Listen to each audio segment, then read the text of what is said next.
On all fours using a yoga block, you're going to place one knee up onto the block and then shift your weight over to that elevated side. From there, you're going to perform hip hikes. So you're raising the knee from the floor so that it is about level with the knee that is elevated on that yoga block. You're going to perform this 5 to 10 times on that side.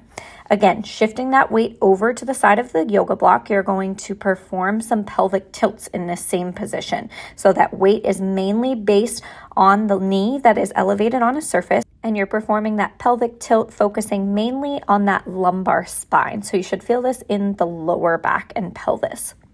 Take a moment to relax and then again shift that weight over onto the leg on the elevated surface and then rotate to open your chest slightly toward that side. Here we're just going to be taking deep diaphragmatic inhales and really focusing on full relaxation of that pelvic floor. So aiming to feel that opening and relaxation in the posterior side of your pelvic floor.